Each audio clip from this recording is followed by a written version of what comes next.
Okay, wow. You know what? So many great and inspiring stories here. I'm really fulfilled with so much of joy just being here. And it's such an honor to be here, and I really want to thank Nolan for giving me this opportunity and this platform to actually, express myself and tell my story to everyone. As said, my name is Pranisha Chetty. I'm 34 years old and I'm from Durban. I'm a mother of 2 wonderful children who are here with me today. And my best friend, who's my rock, and she goes with me everywhere. So that's my stability right there.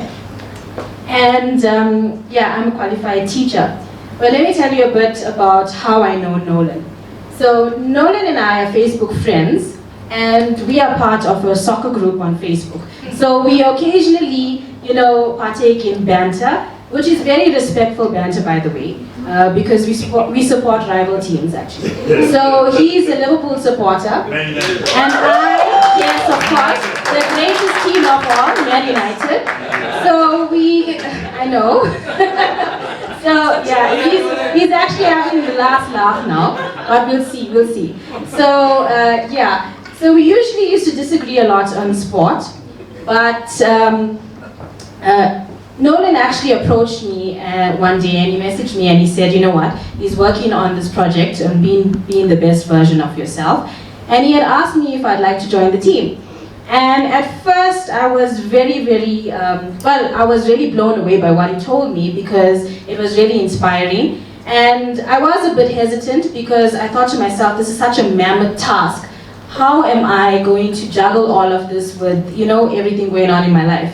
But I was really honored because I have seen the work he and Seema have done, and I was really, really privileged to have them ask me to be part of the team. And what I also believe is that when an opportunity presents itself to you and you don't go searching for it, that's God's way of telling you that this is your destiny and this is what you're supposed to be doing. And Nolan was very encouraging as well. So hence I'm here today. And so currently I'm an online teacher. I teach Chinese people how to speak English, or just conversational English to them. And the past 4 years have been a really good turning point in my life. But prior to that is where my story begins, because I was basically living life in misery. And I was struggling to keep myself alive both mentally and emotionally, because my story borders on the line of a long, continuous line of depression. So, which started in school, and because I actually grew up in a very closed environment. And my parents were really great, they were supportive, they gave us whatever we wanted. But I think being in that closed environment where, they were part of the old school, so you can't really talk to them about things. And the pressure really built up in me, where I felt like, I was really anticipating failure a lot. I was so anxious, I was so scared, and being in school, you are always monitored and you are given the guidance, but I felt like after school I just lost it. And I was in university and I still felt so anxious, and I felt like I was just like failing. And this failure basically brought about feelings of, more anxiety and more stress, and I just couldn't cope. I really couldn't cope. And this caused me to actually go into a spiral, of continuous depression, downward depression. And I really felt like, I needed something to fill that void. I felt so empty, and I felt like, the world was just collapsing. So I was making decisions that were not very good for myself. I was doing what any typical teenager at the time would do, but I did it to the extreme. So I was indulging in really excessive alcohol, substance abuse, being drugs and all of those things. And I really felt like a failure. And it was at this point in 2007 where I decided, it was at that point where I also was bordering on the line of suicide behavior, and I actually did try to take my life.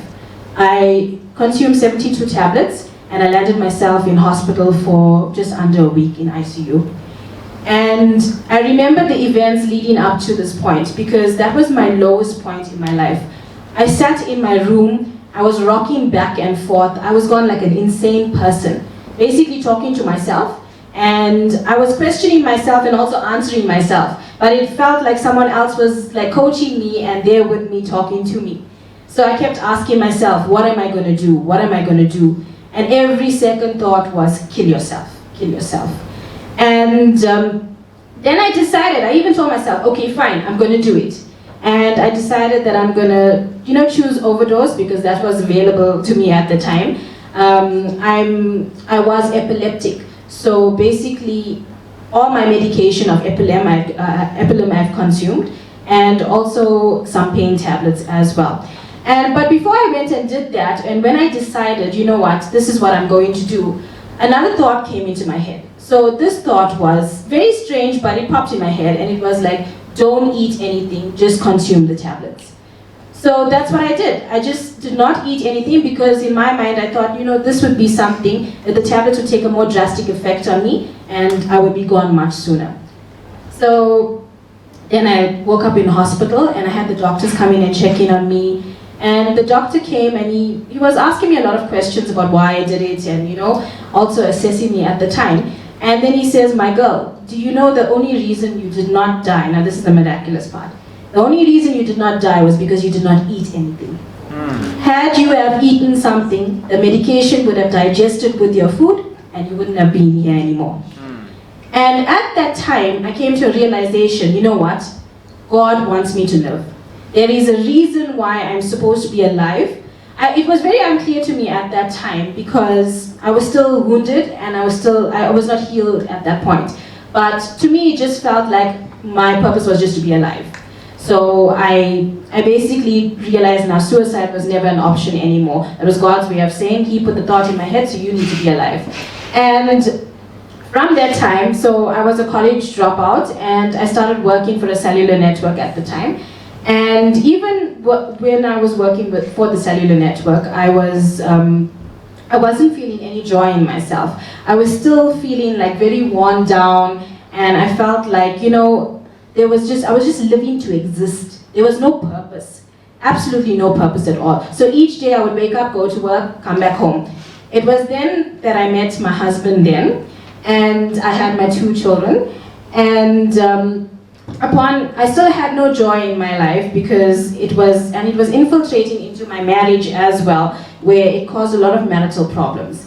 And I used to cry every day, I remember this. It was such a miserable time. And I was filled with so much of negativity, not being able to see anything clearly. And I was just living for my children, basically. There was no purpose at all. And it was at that time that I realized, I just looked at my children and one day I saw them playing and I saw how happy they were. And then I realized, you know what, I have to change my whole mindset. I had to do something different because now the marriage was becoming very toxic, very abusive. And I needed to do something different which would take them out of it because I needed them to see what happiness was and I wasn't being a very good role model to them. So I prayed about it. I prayed a lot. I asked God for guidance. He gave me the guidance that I needed. Now God doesn't tell you to leave your marriage. Let me tell you that, right? So, but it was my choice at the time because I was very unhappy in it and I felt that it was draining me more and not giving me any joy, especially with the children as well. So I decided to leave. The second step was I needed to do a whole introspection of myself, of finding out what was wrong with me. I needed to correct my mindset.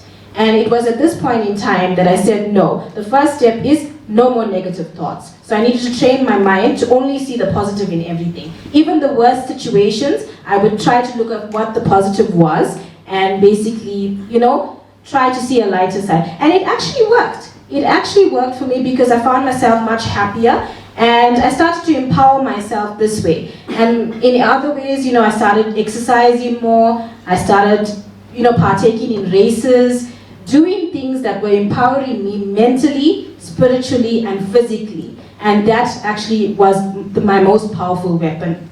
And it was at this time as well that I decided I wanted to, educate people as well because I was healing now and coming out from my depression that I could fully understand what was happening to me.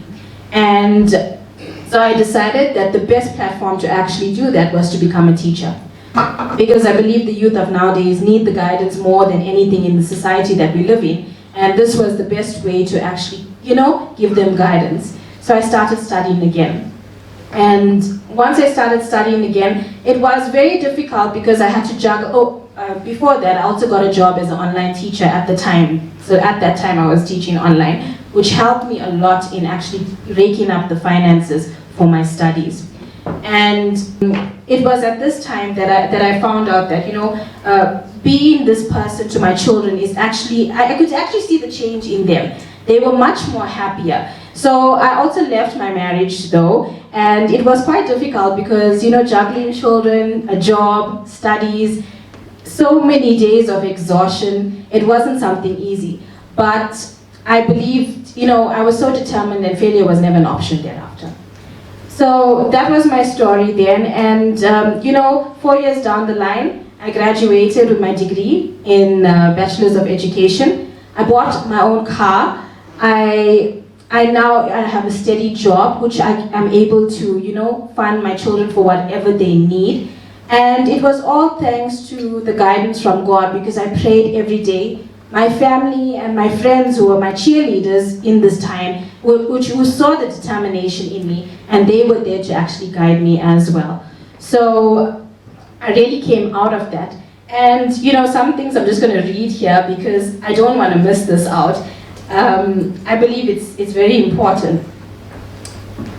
Okay, so yes, the moral of the story is that anything can be achieved when you are determined. And when you are determined, there is no option of failure.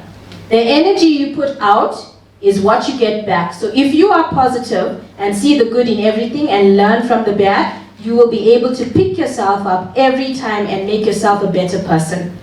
Any situation, even if it's one where you feel that you are sinking so deep and you can't get out of, you can get out and you can turn that around.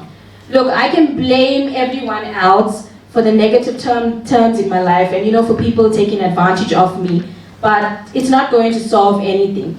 If I had not taken accountability and responsibility for my own mindset and decisions in life that caused my depressions, I would not be here today. So, I've just given you a mild version of my story because there have been some really disturbing times which I don't want to mention, but it only makes you stronger. And remember, success is not defined by someone wearing a suit. Success is a feeling that you feel from within and that manifests into action, which pushes you out there. I quoted that from Karsha. Okay, so it is your own colorful identity with passion which brings out happiness and success. I'm not where I want to be, but I'm very far from where I used to be. And I am so much more happier and confident in my life. I've built myself up and I'm teaching my children how to do so too. And now that I'm in the best place to date, I want to help others and take them out of their dark times and help them realize that they have all the power inside of them. So I envision more great things coming my way and for the rest of whoever I know, and the best is still yet to come. And you know what? That's what this whole program is about as well. It's about, supporting each other. It's about, helping each other, empowering each other, and just basically, seeing what power you have inside of you to achieve anything. So in closing, I would like to leave you with one of my sayings which I religiously live by. And let me tell you, yes, some days I still don't feel like waking up. It could be because I'm lazy, but also, this is part of what actually keeps me going apart from my Christian faith. And it goes like this. Perseverance through adversity creates such immense strength within yourself, which allows you to take on the world. And that gives you the best power. Thank you, everyone.